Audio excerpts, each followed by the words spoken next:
on wiping out tax cuts and implementing tax increases, if they win elections on being able to bully your opponents and get them to run away and hide and not even vote, then it's only going to get worse when they actually get into office and start implementing their new agenda. Is mystifying. And people wouldn't if they were properly informed by it. But of course, the problem is the drive-by media is not telling you this, who the Democrat Party is. They're not telling you this is who the Trump opposition is. It's a liar. Trump sucks. America sucks. Trump's got to go. Trump's an embarrassment. People are embarrassed of Trump. That's all they've got. That's the only thing they've got. And there's only the Trump agenda. Here's John Kasich, by the way, Sunday morning on This Week with George Stephanopoulos, coming, and that he didn't want Trump to come. Did he really tell you that, Governor Kasich? I asked him, I said, Troy, why did you invite Trump in here, the president? He said, no, I didn't. So, I think Donald Trump decides where he wants to go, and I think they think they're firing it up the base. But I have to tell you, at the same time he comes in here, I was with some women last night who said, hey, I'm not voting. They're Republicans. I'm not voting for the Republicans. See, this is the problem the party has now. The problem the party has, with all due respect, women look at Trump and see Trump as the problem. How can anybody look at any Democrat today and not see the real problem and a series of them facing the country? This is really difficult for me to comprehend because John Kasich is not stupid.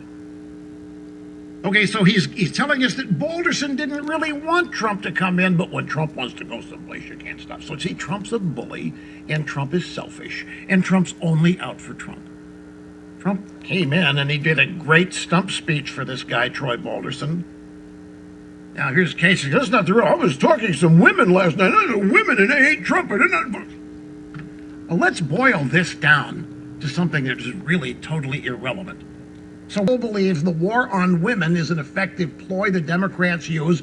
We're losing women for whatever reason. Here's Kasich. I was talking to some women. Yeah, I was listening to women last night. They said, hey, you know what? I'm not voting Republicans.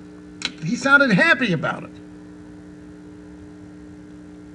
Back to the Democrat candidate in Ohio, becoming a rising star in the Democrat Party. 30, don't doubt me. These people, after a year and a half of hearing their blessed media, asked to change rules that restrict how journalists and scholars conduct research on Facebook. Size this down for you. Facebook and Twitter doing what they can to ban, to shadow ban, to disqualify, remove conservative content from their sites, from their operations. By Democrat senators, it's being applauded by the drive-by media that Facebook and Twitter and others are forcing certain people off of these platforms. Now, these are private businesses and they can do it. U.S. government, they can do it, folks. They have every right to do it and deal with the results. If there's anger, if there's a flag. And they are applauding and they're encouraging it. And you can get just rid of that one. Say, you got to get rid of more than that. That's just a tip of the iceberg. And there's no end. Once this, New York Times is asking Facebook for an exemption from these rules.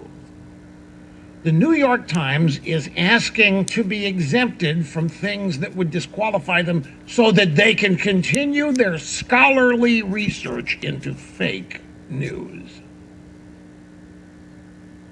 That's what this story. Facebook asked to change rules for journalists and scholars. They don't want to be thrown off when they do fake news.